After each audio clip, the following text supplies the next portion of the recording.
नमस्ते, मैं सुलता महाराणा आप सबका स्वागत करती हूँ मेरे YouTube channel SM education the educational platform पर। आज हम क्षितिज भाग 2 कक्षा 10 के मानवीय करुणा की दिव्य चमक, जिसके लेखक हैं सर्वेश्वर दयाल सक्सेना, पर हम विचार करेंगे, उसे पढ़ेंगे और समझेंगे।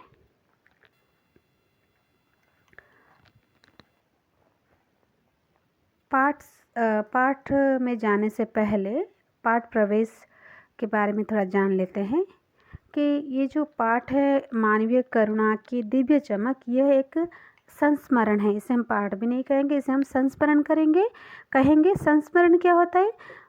संस्मरण स्मृतियों से बनती है। संस्मरण स्मृतियों से बनती है, यानी और संस्मरण जो स्मृतियों से बनती है और वो स्मृतियाँ सच्ची होती है, जिससे संस्मरण को वो सही रूप देती है। तो संस्मरण स्मृतियों से बनता है और स्मृतियों की विश्वसनीयता उसे महत्वपूर्ण बनाती है। फादर कामिल बुल्के पर लिखा सर्वेश्वर का यह संस्मरण इस कसौटी पर खरा उतरता है। अपने को भारतीय कहने वाले फादर बुल्के जन्मे तो बेल्जियम यानी यूरोप के रेम्सचैपल शहर में, जो गिरजों, पादरियों, धर्मगुरुओं और संतों की भी भूमि कही जाती है, परंतु उन्होंने अपनी कर्मभूमि बनाया भारत को। फादर बुल्के एक सन्यासी थे, परंतु पारंपरिक अर्थ में नहीं। सर्वेश्वर का फादर बुल्के से अंतरंग संबंध था, जिसकी झलक हमें इस संस्मरण में मिलती है। लेखक का मानना है कि जब तक राम कथा है, इस विदेशी भारतीय साधु को याद किया जाएगा तथा उन्हें हिंदी भाषा और बोलियों अगाध प्रेम का उदाहरण माना जाएगा। अब पाठ की ओर चलते हैं। मानवीय करुणा की दिव्य चमक। फादर को जहरबाद से नहीं मरना चाहिए था।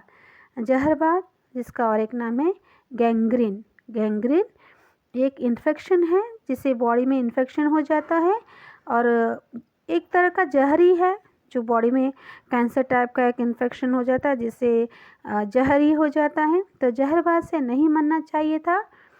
तो यहाँ पर प्रश्न हो सकता है, जहरबाद क्या है? तो जहरबाद एक बीमारी है, उसका दूसरा नाम गैंग्रीन है।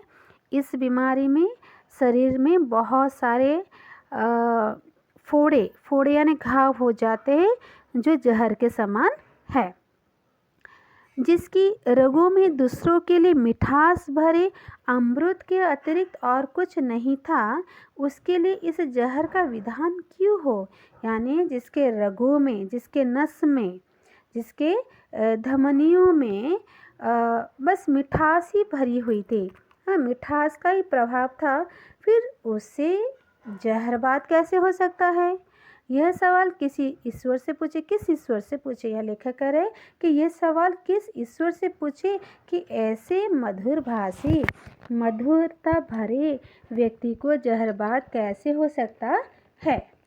प्रभु की आस्था ही जिसका अस्तित्व था, यानी जिसका अस्तित्व प्रभु ही था, वह देह की इस यातना की परीक्षा उम्र की आखिरी देहरी पर क्यों दे? यानी जिसकी एक ही भरोसा, एक ही आस्था था, भगवान, हाँ, ईश्वर, और उन पर इतनी सारी यातना कि इसी उम्र में उनको ऐसी परीक्षा देनी पड़ी।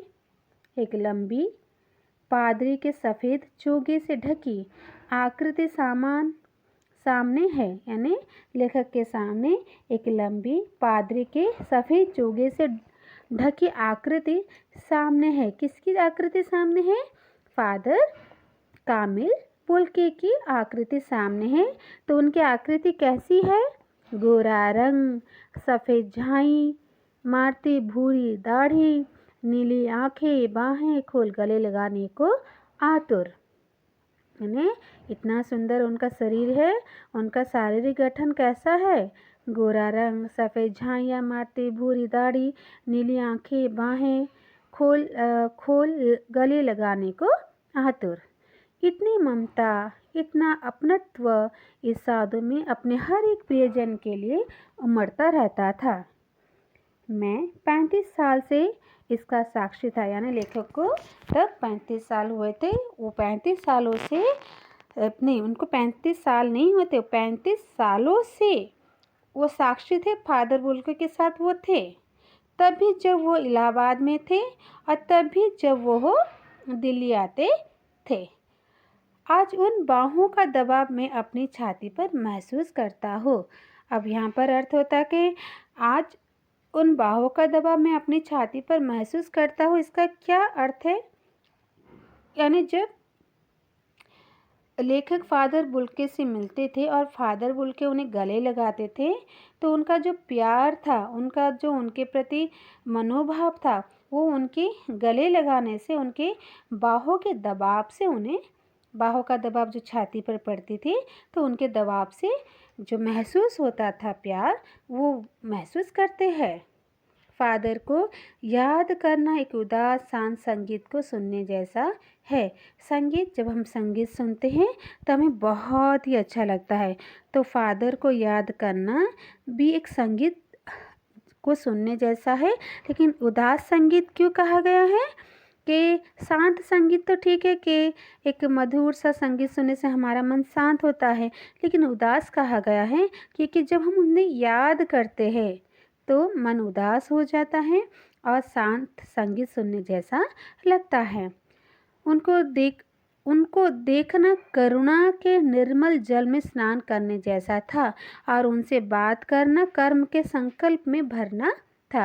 यानी उनसे मिलने पर ऐसा लगता था कि जैसे कोई निर्मल जल है और वहाँ पर हमने स्नान किया है। यानी वो व्यक्ति बहुत ही निर्मल जल के जैसे, उनका मन हृदय भी निर्मल है और उनसे बात करने से क्या लगता था, कर्म के संकल्प में भरना था। यानी वो बहुत ही कर्मठ थे, अपने हर काम को सही सही समय पर सही ढंग से करते थे। तो जो भी व्यक्ति उनसे मिलते थे तो उन्हें ये लगता था कि वो भी अपना काम समाप्त करें, उनको भी कर्म के संकल्प में भरने जैसा संकल्प लेते थे।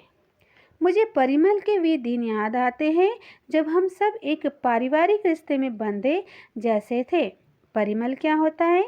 परिमल एक कवियों का या लेखकों का या शास्त्रियों का एक ग्रुप होता है, एक समूह होता है। उस समूह में बहुत सारे लेखक, कवि और शास्त्रीय आचार्य रहते हैं, तो उनका एक ग्रुप होता है। तो उसमें जब रहते थे तो उनके बीच में एक पारिवारिक रिश्ता बन जाता था और जिसके बड़े थे फादर बुल्के। फादर बुल्के ही उसके बड़े थे और हमारे हंसी मजाक में वह निर्लिप्त शामिल रहते थे। यानी वो पूरे उन पर संपूर्ण रूप से शामिल रहते थे। हमारी गोष्ठियों में वो गंभीर बहस करते, हमारी रचनाओं पर बेबाक राय और सुझाव देते और हमारे घरों के किसी भी उत्सव संस्कार पर वो बड़े भाई और पुरोहित जैसे खड़े हो हमें अपना आशीष भर देते थे। यानी परिमल में वो बड़े थे, उन कवि लेखक और विभिन्न कवियों का वो हर एक रचनाओं को पढ़ते थे और राय देते थे, सुझाव देते थे। और कभी किसी के घर में उत्सव या संस्कार हो तो वहाँ पर भी बड़े भाई या पुरोहित के जैसे खड़े होकर आशीष देते थे। मुझे अपना बच्चा और फादर का उसके मुख में पहली बार अन्न डालना याद आता है। यानी लेखक के बच्चों का जो जन्म दिवस मनाया जाता है ना, तो मुंह में अन्न फादर बोल के नहीं खिलाता। तो ये बात तो लेखक को याद थी, उनकी स्मृति में ये बात आई। और नीली आंखों की चमक में तैरता वात्सल्य भी, और उनके आंखों में जो वात्सल्य था वो भी उन्हें दिखाई दी, जैसे कि किसी ऊंचाई पर देवदारू की छाया में खड़े हो।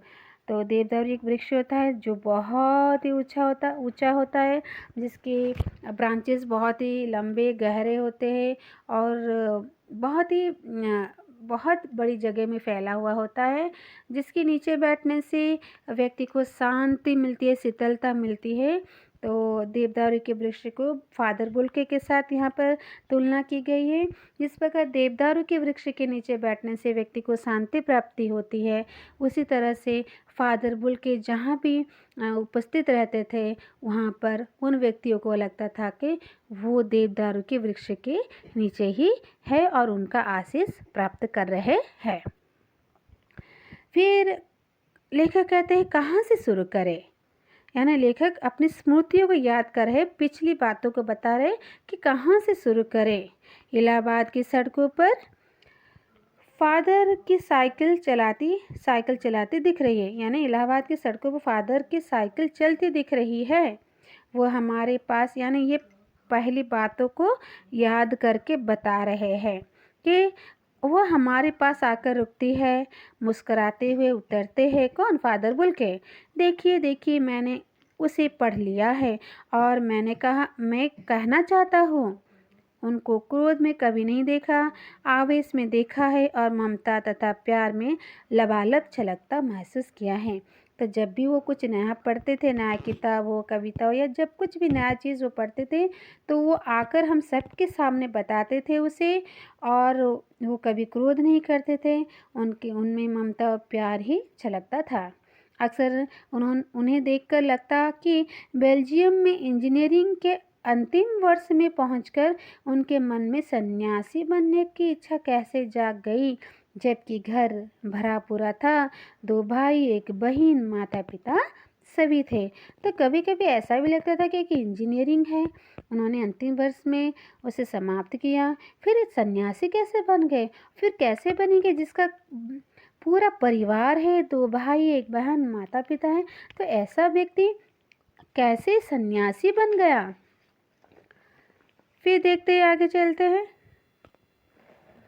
फिर यहाँ पर जो लेखक है फादर बुल्के से पूछते हैं, आपको अपने देश की याद आती है? फिर फादर बुल्के बोलते हैं, मेरा देश तो अब भारत है। तो फिर लेखक पूछते हैं, मैं जन्मभूमि की पूछ रहा हो? तो फादर बोलते हैं, हाँ आती है, बहुत सुंदर है मेरी जन्मभूमि रेम्स चैपल।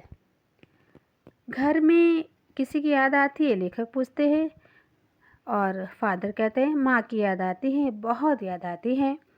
फिर अक्सर माँ की स्मृति में डूब जाते देखा, यानी फादर बुल्के जब माँ की याद आती है कहते हैं तो माँ के यादों में डूब जाते देखा है। उनकी माँ की चिट्ठियाँ अक्सर उनके पास आती थी। अपने अभिन्न मित्र डॉक्टर रघुवंश को वो उन चिट्ठियों को दिखाते थे, यानी डॉक्टर रघुवंश उनके मित्र थे और वो चिट्ठियाँ वो किन्हें दिखाते थे? अपने मित्र डॉक्टर रघुवंश को दिखाते थे। पिता और भाई के लिए बहुत लगाव मन में नहीं था। पिता व्यवसायी थे, एक भाई वही पादरी हो गया है, एक भाई काम करता है, उसका परिवार है।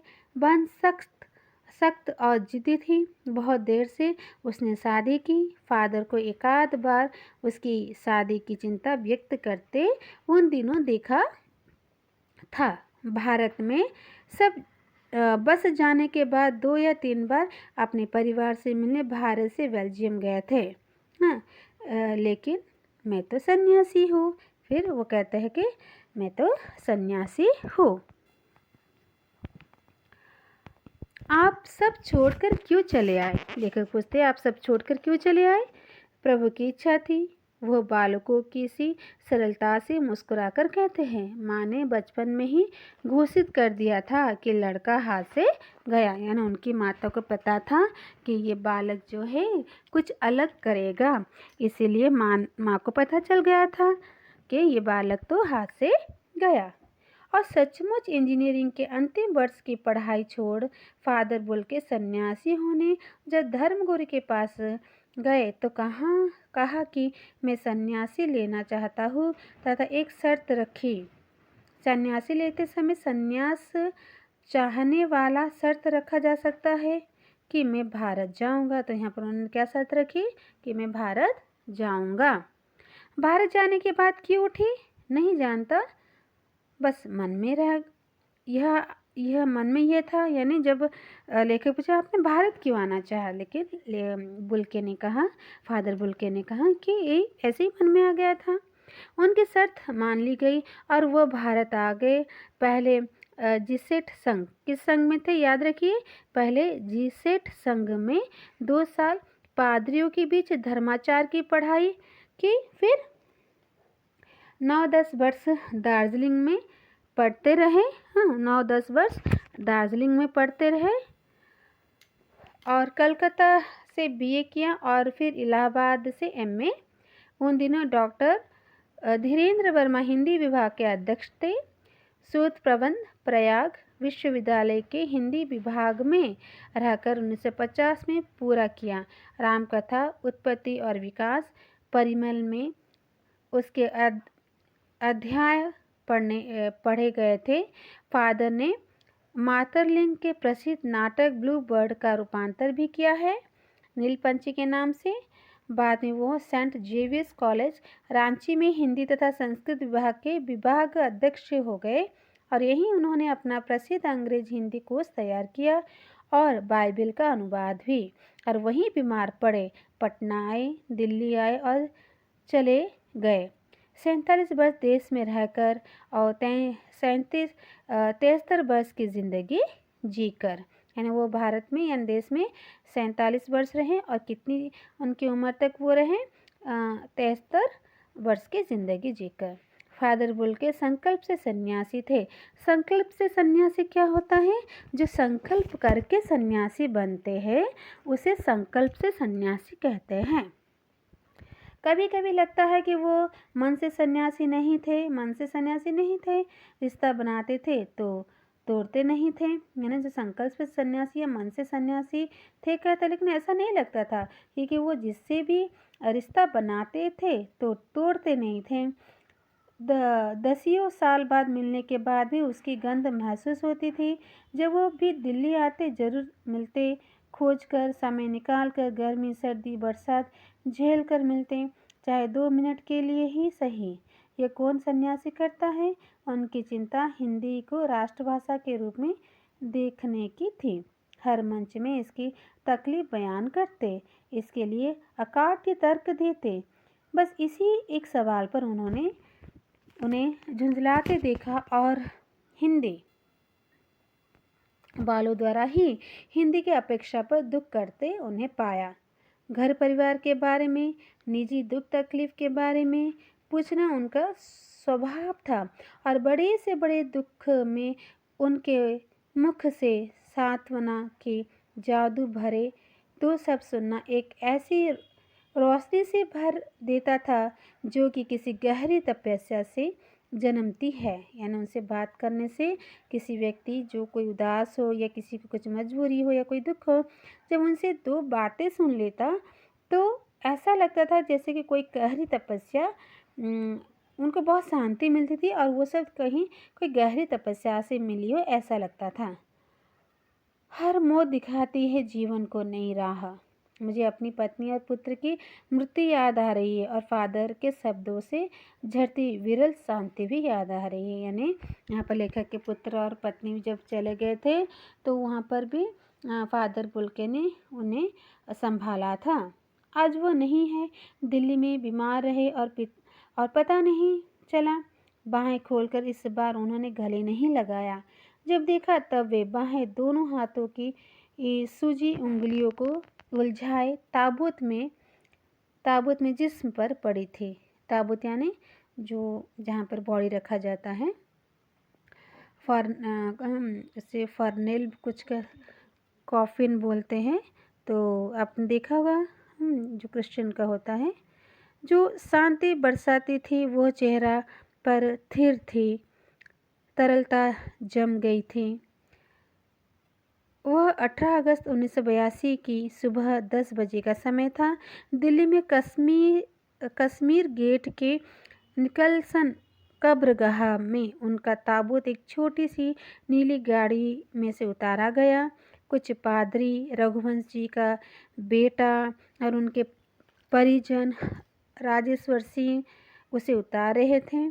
फिर उसे उठाकर एक लंबी संकरी उदास पेड़ की घनी छाया वाली सड़क के कब्रगाह के आखिरी छोर तक ले जाया गया। उनका जहाँ धरती की गोद में सुलाने के लिए कब्र अबाक मुंह खोले लेटी थी।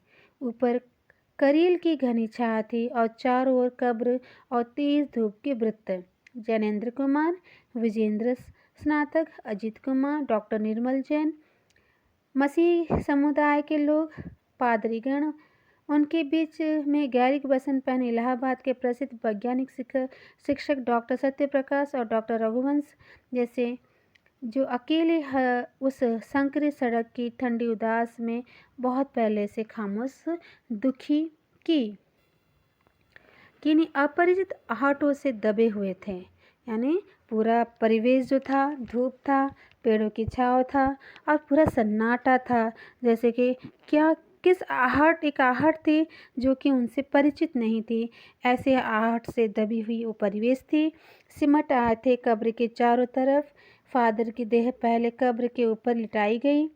मसीही विधि से अंतिम संस्कार हुआ। रांची के फादर पास्कल तोयना के द्वारा उन्होंने हिंदी में मसीही विधि से प्रार्थना की।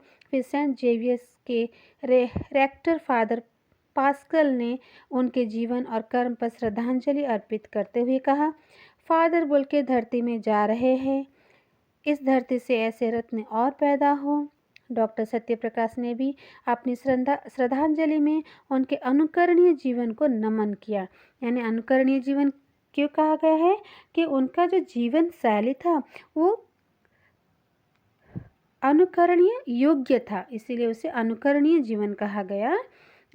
फिर देह कब्र में उतार दी गई। मैं नहीं जानता इस सन्यासी ने कभी सोचा था या नहीं कि उसकी मृत्यु पर कोई रोएगा, लेकिन उसका रोने वाले की कमी नहीं थी। नम आँखों में गिनना स्याही फैला, नम आँखों को गिनना स्याही फैलाना है। यानी अगर हम नम आँखों में गिनना स्याही फैलाना, जैसे थोड़ी सी स्याही फैल जाती है उससे नम आँखों में जो आंसू थे तो स्याही फैलाने की जैसे थी, एक मुहावरा है। इस तरह हमारे बीच से वो चला गया जो हम में से सबसे अधिक छायादार, फल फूल गंध से भरा और सबसे अलग, सबका होकर सबसे ऊंचाई पर मानवीय करुणा की दिव्य चमक से लहलहाता खड़ा था, जिसकी स्मृति हम सबके मन में जो उनके निकट थे किसी यज्ञ की पवित्र आग के आँच की तरह आजीवन बनी रहेगी। मैं उस पवित्र ज्योति की याद में श्रद्धानत हूँ। तो इस तरह से ये था मानवीय करुणा की दिव्य चमक, जहाँ वो फादर बोलके की पूरी जीवनी है। और सर्वेश्वर दयाल सक्सेना जी ने इसे संस्मरण के द्वारा लिखा है, तो आप इसे बार बार सुनिए, याद कीजिए, आपको याद रह जाएगा। और आप मेरे वीडियो को लाइक कीजिए, शेयर कीजिए एवं सब्सक्राइब कीजिए, बेल आइकन को प्रेस कीजिए, जिससे नई वीडियो की नोटिफिकेशन आपको मिल सके। और इसे बार बार सुनिए। और ये 200 सब्सक्राइबर के पास ही जा रहा है, तो आप इसे सब्सक्राइब करके इसे संपूर्ण कीजिए, इसे 200 नंबर पर ला दीजिए। अगर 200 हो गया है तो और ज़्यादा करवा दीजिए। तो नई सोच के साथ, नई उमंग के साथ, धन्यवाद, नमस्ते।